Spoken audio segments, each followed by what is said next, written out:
Hi friends, today I want to talk about how to draw a cardinal. Did you know that the cardinal is the state bird of Ohio? Artists like to be inspired by all sorts of different things, including things about where they live. So that's why we're focusing on the cardinal today. The cardinal can be very easily recognized both by the color and the different shapes included. For example, their head has a very sharp point at the top, almost like it has a mohawk for a hairstyle. When I think about drawing the head of my cardinal, I usually think about an acute angle. For angles, we think about a 90-degree angle, which is kind of like having a perfectly straight up and down line connected to a perfectly straight horizontal line. But an acute angle is one that is a little bit smaller, so you can see from my hand that it gets a little bit closer. It is not perfectly straight anymore. It looks a little bit more bent. This almost reminds me of the mouth of an alligator, or any sort of other animal that looks like it can open and close. So I'm going to draw one of those angles to get me started with. This is an acute angle. It is less than 90 degrees. This helps me to start getting that sharp point at the top of my cardinal's head, and it already created the beak for my cardinal. I'm going to go ahead and add in what looks like partly the side of a square right here next to my beak.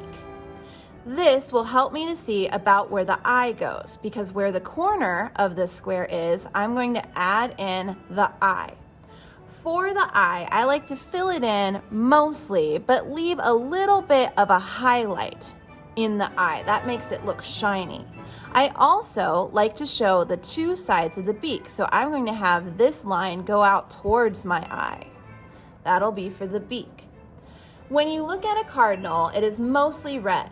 But there is some black markings around the eyes. So I want to do a line that goes around the eye and down to the bottom of that acute angle. We can fill it in with black later, so I'm not worried about filling that in right now.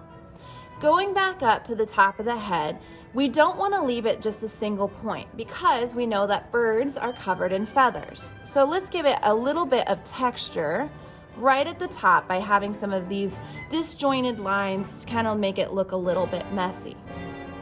I then want to create the rest of the body. So here at the edge of my angle that's underneath the head, I'm going to start doing a curved line to show the body.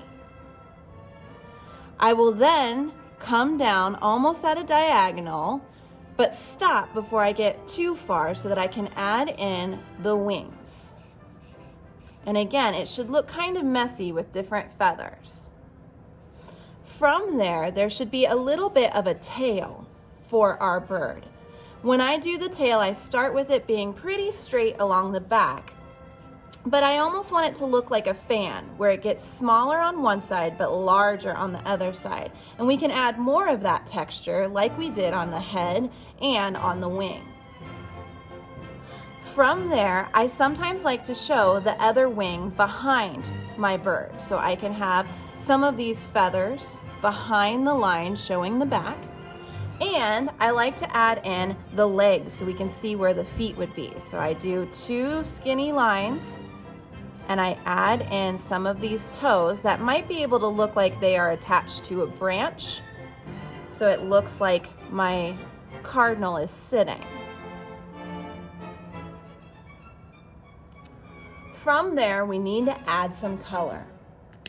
Most of it is going to be red, but I don't like to do just plain red. I want it to look a little bit more realistic. So sometimes I will add in some oranges to lighten up areas, and I might add in some browns to darken areas, make it look like there are shadows. To start with though, I can just do a plain red color. Only the males of cardinals are completely red. Female cardinals have mixtures of reds and browns, tans, sometimes even grays. That's one easy way that you can tell the difference between them.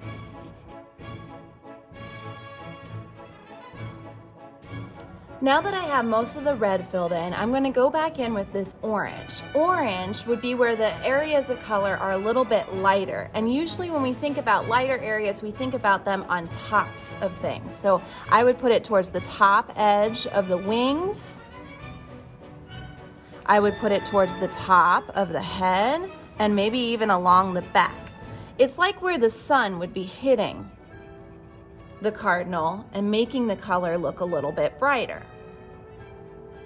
That means when I'm ready to do some of my darker areas, I'm going to use my brown, and I would do it more towards the underside or the darker sides where the light isn't quite shining as bright. So I might do that along his stomach, maybe towards the bottom of his head here. I won't show it too much yet because I still have some other colors there.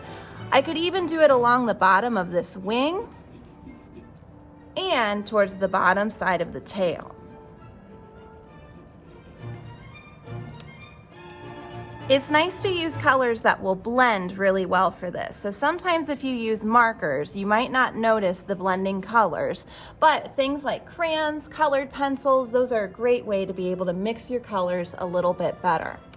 I'm going to use some yellow for his legs and for the beak. But instead of just leaving it a plain yellow, I will add a little bit of that orange too, just again to make the color more complex and a little bit more interesting to look at. And then remember, the markings around the eye we said was black. Oop, I have a purple. I thought I had a black. Let me see if I can find a different one. The great thing about black is that it covers up other colors. So even though I started with my purple, I can fix that mistake by just going over it with my black.